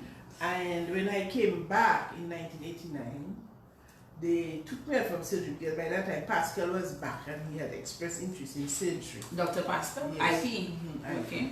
And they put me to work in the ophthalmology department with Dr. Michaud. She was a Canadian resident who came here to set up the eye department, but she was always looking for a local to train, to continue. So I don't know the identity, or that was just somewhere for them to put me conveniently. I never thought of ophthalmology before as a specialty I wanted to do. So I said, well, okay, being game, I said, all right, I will go. If I like it, I'll stay. If I don't like it, I would have learned something and move on. Well, a few months after, Madam fell sick and had to go back to Canada. So I had to continue working alone in the eye department because it was very difficult to recruit an ophthalmologist to come to work in Dominica. Okay. So I would be calling the doctors in Barbados, I'd refer patients to the French islands, and so the first case I got of a ruptured globe, I have the textbook by me there, and I have the sisters in theater say, oh, Dr. Michaud used to use nylon to do the sclera, and that cat got to do the conjunctiva, and this is how I closed him an eyeball. And the next flight I could get him out of Dominica, he was out. By that time I fell in love with ophthalmology, and so they got Dr. Jordan to come down in 91, and then I started applying to go to do my postgrad. Well, needless to say, I got pregnant again. Okay, in the military, I was devastated. I was devastated. I said, you know what? Which one you were pregnant with at that time? It couldn't be Jess. Jess. Yes. Oh my God, don't let Jess say you said you were devastated you were pregnant with your dog. I said, because everybody in the house telling me, the dog do not bring another boy in the house, you know, because by that time I had 3 little boys. And so every time I pass by the ultrasound unit, I say, Dr. Vaccaro, you think it's time for me to know the sex now? The minute I found out it was a girl, everything was pink in the house. Oh. And she was a little princess, and so. But before I got pregnant with her, my husband and myself were both planning to go with the 3 boys. Okay. But by the time Jessica comes, she says, there's no way you can go with 4 little children. No, I will stay back. You go ahead. And he stayed back and allowed me to go ahead, and I got through. No, when she was 3 months. She's tuned in, by the way. Huh? She's just letting us know that she's tuned in. When she was 3 months, I left and went to do my qualifying board exams in Canada. And I had to do a 6 weeks elective in London, Western Ontario, for them to see if I was of the material to do ophthalmology. So while I was there, by that time breast milk poured out of my breast, because I was a 3-month-old baby and she's not there to suck the breast. I didn't even know Ottawa had a program. I had applied to McGill, Toronto, and London. So while I was there, one of the residents was going to Ottawa to attend a symposium, and she was driving, and she was afraid to drive all the way by herself. So she asked me to accompany her. I said, sure, because I didn't even know Ottawa had a program. But the lady I was staying at was a Trinidadian, and that weekend was Trinidad Caribana, like in London. She said, oh, Doc, you working hard every day, you live in the house 5 o'clock, and so this weekend free. I said, let me tell you something. I came here to get into a program, and I am going. When I reached Ottawa, I met a Jamaican ophthalmologist, Dr. Gaff Taylor. She said, Shillingford, are you trying to still apply? And I said, yes. He said, come, let me introduce you to the chairman of the program, Dr. Minty Sulis. Dr. Minty Sulis said, Doc, don't even bother write any new application. When you go back to London, just ask them to fax me all your documents, which I did. And I went home. 2 weeks after the civil called and told me I was awarded an interview. I said, but I just got home. You just left. They said, well, if you don't come, you will not be considered. So I had to pack, and as in the dead of winter in December, pack and head up to Canada. My little cousin in Toronto, Sharon Smith, she was my size, so her mother just fit me into her winter clothes. And I went for the interview. In the interview, after they asked me all these questions, they told me, but is it for the money? You leaving your 4 little babies to come up to study? And so rude. I told them, well, you know what? I come from a very small island. And the only way we're going to establish stability to our eye program is to train one of our nationals. And this is what I am here for. Yes. You train me, you provide eye care for my people. Because every year we get in a new person on contract. This is not a stabilizing force. And I said, you know what? It's like fishing. You give me a fish for one day, you feed me for that day only. You teach me to fish, I feed myself for the rest of my life. I got no more questions after that. Okay? I left. I got into the program to start May 91. And I came up. Jesse's first birthday was June 91. I wasn't there. Oh. When they were singing happy birthday for her, they called me and I'm on the phone calling her, singing happy birthday, and tears is just washing me. Her first birthday I celebrated with her was at age 6. No way. Yes, because June I always in the program, and so. My training was very comprehensive. They treated me very well in the program, and so, however, you always encounter little difficulties, and one of them was with a junior resident from Saudi Arabia. And I had 2 of them working with me at this hospital. I was their senior. Every day after clinic, they're running away. And all the work on the ward was left for me to do. So that particular day, I bowed them in this door and I told them, you're not leaving. You have to go up on the ward to do the admissions and the other work that has to be done. Oh, this one watched me up and down. So if I don't know what my problem is, I say, no, tell me, you seem to know more than me. Oh, you're black and you're a woman. Child, it's best you take a knife and dig it in my back. I look outside and I made sure that there was nobody within earshot. And I came back inside. And I told him, tell you the country I come from, the Prime Minister is a woman.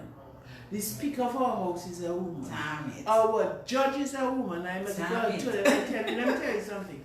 If in your country your women have to walk 10 steps behind you, in my country the women either at the side of the men or in front of them. That's right. So get on the feet, and then I proceeded to use some choice words which I will not say here. But I raised up in Fields Lane, and all Diana, woman, Simbot and Ugly Willie gave me a good education in choice words.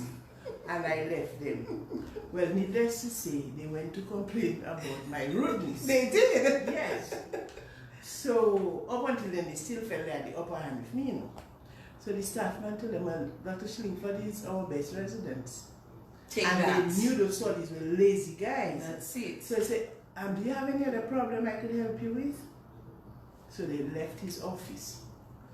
When I came back to Dominica, I arranged for one of my nurses to go to do training as a technician, and they were still there. By then they were in their senior year. Well, the one came to my nurse and said, Morancy, if you have any problems, do not hesitate to come for me to help you. Okay. Because you know what? You have a boss in Dominica, her hand can extend across the ocean and kill me if I do anything to you. And later on, the other nurses in the clinic was writing a petition against him. When they came to Morancy, she said, I cannot sign that petition because I have no problem with side. Okay? So these are just some of the experiences that you had to deal with. And so on my return, Mr. Strafford from the Brenda Strafford Foundation attended my graduation, and he gave me a bus as my graduation ceremony because he said you have plenty of children, you need a vehicle that can carry all of them. You give you a bus for yourself? Yes, on the condition that I maintain it and I use it to go to the district clinics. Right. So that was fine. Until the Minister of Health decide that that bus must pack in ministry and I cannot have it for my personal use. When she said I'm not taking her on, she stopped my travel in other ones. Well, darling, I wrote letters, it reached up to AG office. And then they had to reinstate my travel in the back pay. So with each government, I had some issues, okay? So while I was developing the program, I got a number of training opportunities. I had 2 doctors for training in ophthalmology. One didn't continue, but one completed. She should be starting off in January. Good. I had 2 ophthalmic technician, rehabilitation officer for the blind, international certification for graders for diabetic retinopathy, technician to repair eye equipment. I even conducted an operating room nurse training in Dominica, and I had nurses from Jamaica, Guyana, St. Lucia come to Dominica to be trained. Now, in 2000, when they were launching the Vision 2020 program, by then I recognized that I had to screen diabetics to get them in earlier for their eye problems. So I had the nurse was trained to do the fundus photography. So I went happy now to go to the regional meeting to tell them about my innovations. And who tell you? My colleagues in the Caribbean proceeded to tell me, how dare I make a nurse touch such sensitive equipment? I said, what do you mean? I said, but you know more about the camera than myself. And so, they were not, what they didn't tell me in that meeting, they forgot. Where? So I will take them on. A couple years later, I'm looking on the agenda for the meeting, because every year we have that meeting. I'm seeing presentation by ophthalmic assistants Trinidad. I said, really? This is a presentation I am not missing. So I went in there. When they finished, how good it is to have ophthalmic assistant there. The same people? The same people in Trinidad, you know. That when I told them about my technicians here, what they were doing, they have their, all of a sudden is the best category of worker they could come across. Well, I waited until they finished, and then I stood up. And I said, well, I'm very happy to see you finally saw the light, but I will remind you for the record that in 2000, when my nurse presented what she was doing, you all ridiculed us. And now Trinidad is presenting it as if it is their child, it's the first time. And you told them? Of course I told them so. And then I went to sit down. So while at lunch now, this ophthalmologist from Jamaica came behind. She said, Doctor, I'm well glad you tell them that. Because I was at meeting when they were jeering you. And now look at how they're running with the ideas if it's theirs. So I was well glad you got up and you give it to them. And so. Doc, we time is coming up on us, and there's a couple of things that I want to talk about. Sure. The first one has to do with your current situation as it pertains to your contract. Can you just give us an update on what's going on with that? Well, give us a little background. Well, in 2018 October, I reached the age of 60, right. And you go on a natural retirement. But the tradition is doctors continue, especially surgeons, because you have to have access to an operating room. Right. And we were not offered that opportunity. And so I applied, and they were back and forth. Anyway, just before I went up to England for the reception with the Queen, yes, which we will talk about as well within our last 10 minutes. I was offered to come back. Oh. But we're still in the negotiation. Okay. I'm supposed to start back on the 1st of December. Okay, well, I'm happy to hear that, because I think you're an asset to our country. You've served us brilliantly, and to have someone like you fiddling your thumbs, I know you have your private practice, but not having you there available to provide your expertise and your service to the people of Dominica, I think would be a detriment to those of us who need your service. So this is good news. I hope that you can finalize your negotiations and that you can actually begin on the 1st of December. So I think I'm happy to hear that, and I'm sure that there's a number of persons who are happy to.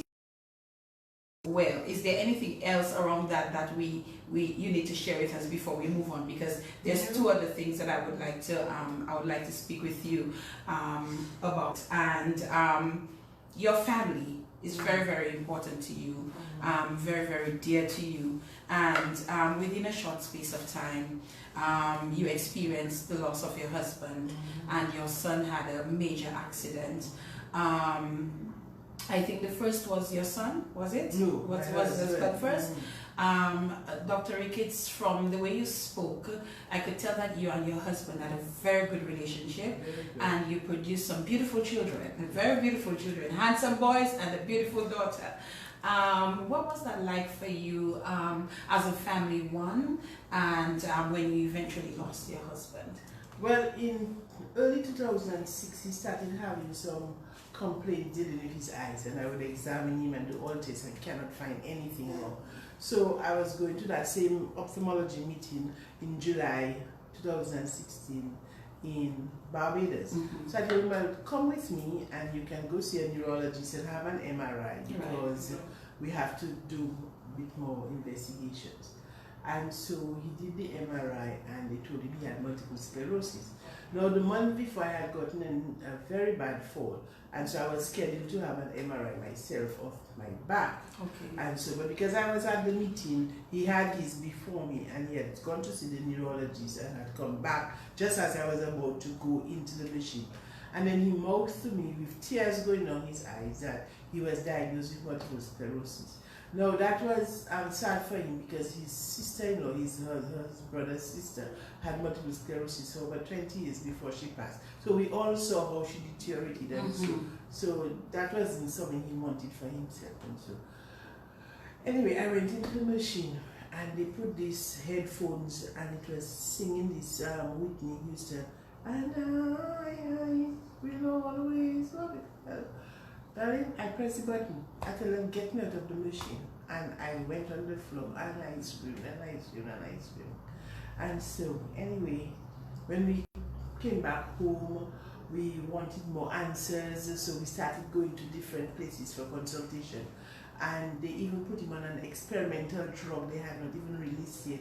And he just continued to go down and down and down. Cannot talk, cannot swallow, cannot walk, cannot sit up, whatever it is. So finally, we flew him to Florida, and he got admitted. And I told the doctor, he tells me, I'm a physician, and all medications they have given my husband has not worked. So I don't think this is multiple sclerosis. He has a lesion in his brain stem, and I want you all to go in his brain and biopsy, because we need to get answers.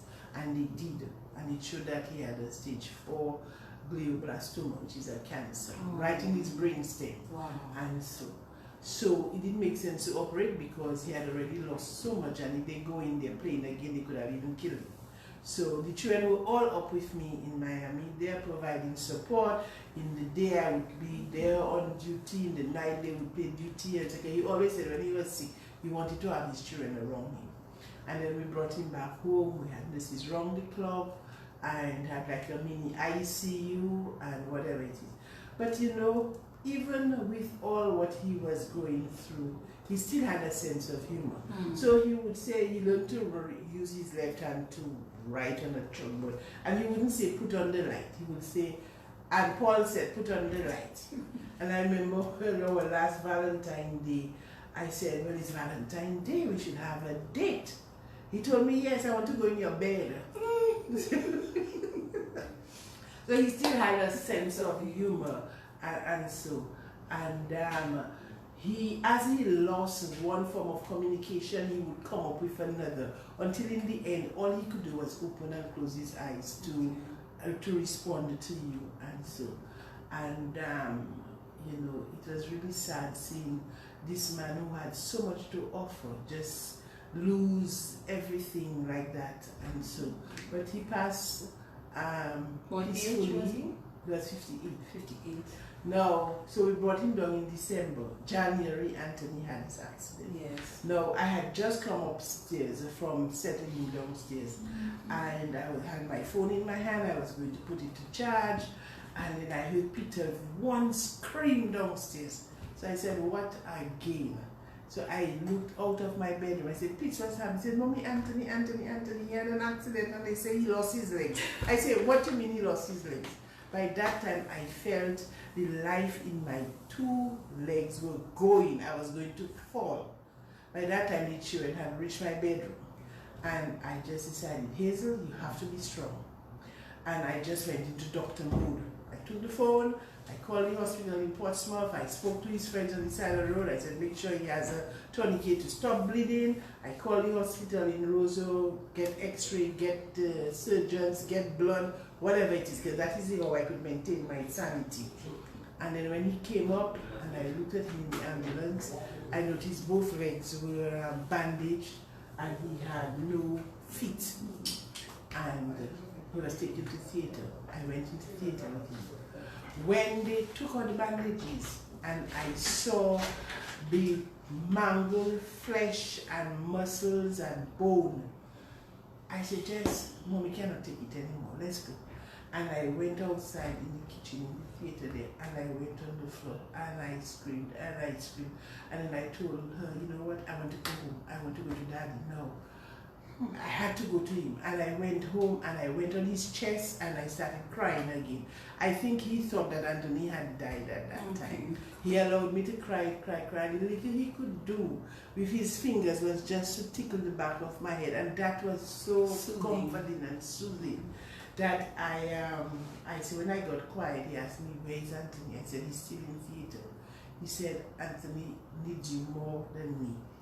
And so I went upstairs, I packed a hospital bag, and I went back to the hospital to think. So I had Anthony upstairs with his no legs, and he downstairs. And I told him Peter had set up a camera so Anthony could call him from upstairs and see him responding on the phone and whatever it is. 2 weeks before the hurricane, Jessica accompanied Anthony to England for further treatment. And then 2 days before the hurricane, Dr. Ricketts passed. So when hurricane came, I was emotionally drained. Of course. And my house was damaged, it was flooded, and I just curled up in a chair in the room where he passed, and I just stayed and I told him, you know what, when the sunlight comes up, let me know, but I'm not coming up. There are lots of things that happen in the house that if I had my senses, I would have managed differently, but I just did not have the energy to do it. And then getting ready, then during hurricane, I still had to provide on-call, go for surgery. And one day I'm in the line going to the hospital, and the manager of Lyndhurst stopped and said, Doctor, I just came from the police station, and my generator stopped working 24 hours ago, and he gave me license to do a mass burial. I said, mass burial? I said, you know what, good for you, just don't touch my husband's body. Not happening. I went to the hospital, I cancelled surgery, and I went back to make arrangements to get him to gentle rest. And then we gradually arranged for his memorial service. And then I took his body across to St. Lucia with my sister, who is my rock. I mean, all what I said there, she is there for me. Okay, she is there with me. And so because when Paul passed, she came home and she stayed with me even through the hurricane. She was home. Another person who has been my rock is my cousin Webster. He's almost like my children's father. He's like my husband's brother. He has been there for us throughout all this thing, and I cannot say that I did not have help. And yes, it is a lot, because before that I had lost 2 key people in my life. Michael, the driver, who used to drive me over 20 years to the district, to the clinic. He died the Saturday. The Sunday, Mr. Stratford died in Calgary. So one weekend I lost 2 key men in my professional life. And then, you know, the 2 months after that, my husband. So from 2016 to 18, 17, I really had, but I focus on the blessings. And well, I suppose my upbringing prepared me for difficult times, and so this is why I could face it. And prayer and friends, you know, family. I miss him, but when I miss him, he always brings a smile to my face because he had a good sense of humor. Even when I fell sick in June, and so I could just hear him say, "Hazel, I'm not surprised. You just broke stick in your ears. That means you had ears. Your diet and exercise, you're not doing it, and this is what happened because you broke stick in your ears." Yeah. He had a saying for everything from his grandmother. I told him I had to write every saying from that grandmother. I'd have a book to publish now. And so, but he's still there with me, you know, he's still there with me. Because there are a lot of things we spoke about. A Sunday was, because we were very busy people, Sunday morning, breakfast was a 2-hour affair. The whole family sat down at breakfast. And this is when we discuss everything, politics, family affair, who misbehaved, whatever it is. And this is where we got to impart our values to our children and got them to argue, but in a respectful way. And so, and they always say, "Mommy, that Sunday morning breakfast has really influenced for how we do things." And so there are a lot of little things, despite our busy schedule with our profession, that we need time for.